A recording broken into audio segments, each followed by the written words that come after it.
आज का ये एपिसोड शुरू करने से पहले एक छोटी सी बात। क्या आप भी अपना पॉडकास्ट बनाने की सोच रहे हैं? तो एंकर ट्राई कीजिए। ये पॉडकास्ट बनाने का सबसे आसान तरीका है। नंबर एक, ये फ्री है। नंबर दो, इसमें कई सारे ऐसे टूल्स हैं जो आपको अपने फोन और कंप्यूटर पर रिकॉर्ड और एडिट करने की फैसिलिटी देते हैं। नंबर तीन, आप अपने पॉडकास्ट को डिस्ट्रीब्यूट भी कर सकते हैं, जिससे इसे स्पॉटिफाई और दूसरे प्लेटफॉर्म पर सुना जा सके।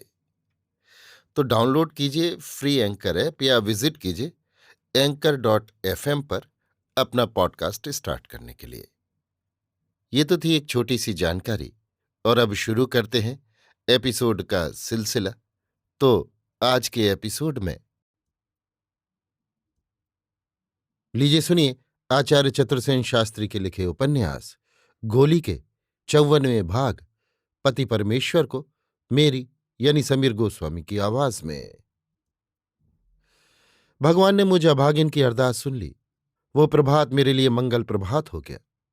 मेरे बच्चे को होश आ गया था। उसने आंखें खोल दी थीं। उसका टेम्परेचर भी नीचे आ गया था।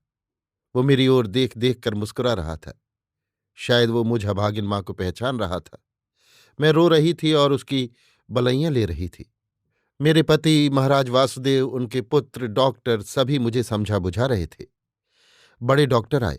उनके साथ कर्नल रॉबर्ट भी थे। बड़े ध्यान से उन्होंने बच्चे को देखा, नुस्खा तजवीज़ा और छोटे डॉक्टर तथा एक नर्स की वहीं रहने की व्यवस्था कर दी। फिर वो मेरी ओर घूमे। अफसोस करते हुए कहा, आपका स्वास्थ्य तो बहुत गिर गया मिसेस कृष्ण। ये क्या बात है? शायद मेरी यम यातना से वो अपरिचित थे।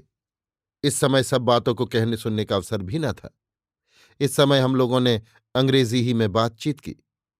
मेरे मुंह से अंग्रेजों जैसी स्वाभाविक अंग्रेजी सुनकर मेरी लड़की आंखें फाड़ फाड़ कर मेरी ओर देखने लगी। उसे पता न था कि उसकी ये अभागिन मां भी अंग्रेजी पढ़ लिख सकती है और कई बार विलायत हो आई है। शायद केसर और मेरे पति ने जानबूझकर महाराजा धीराज से मेरे संबंध छिपाने को ये सब बातें उन्हें नहीं बताई थीं। ईश्वर को धन्यवाद है कि मेरे बच्चे मेरे जीवन का कलुष नहीं जानते थे। ये मेरे पति को ही अपना वास्तविक पिता समझते और कहते थे। स्कूल कॉलेजों में भी वही नाम उन्होंने लिखाया था। यद्यपि अपने ही बच्चों से उन्हीं के जन्म के रहस्य को छिपाने से मेरी छाती फटी जा रही थी, पर वो भेद तो मुझे छिपाना ही था। सुलज्जा से अधमरी होने पर भी मैं प्रसन्न हुई। डॉक्टरों से निवृत्त होकर मैंने स्नान किया, घर के ठाकुर की पूजा आरती की और मैं आरती का थाल सजा सबके सामने सब लाज लगाम तज अपने पति के पास आई। उनके चरणों को मैंने धोया, अपने आंचल से उन्हें पोंछा, धूप दीप से पति परमेश्वर का पूजन किया, चरणोदक लिया और अपना मस्तक उनके चरणों में टेक दिया। ये सब निर्विघ्न नहीं हुआ। उन्होंने बहुत बाधा दी। भला बाधा क्यों न देते। 21 बरस तक जिस स्त्री की धर्म की पत्नी होने पर भी सरकार कहकर उसकी चाकरी की, उसकी पूजा कोई आसानी से कैसे ग्रहण कर सकता था। पर मैं अपने में मगन थी। पृथ्वी पर अब ऐसा कौन था जो मुझे मेरी इच्छा की पूर्ति करने से रोक सकता।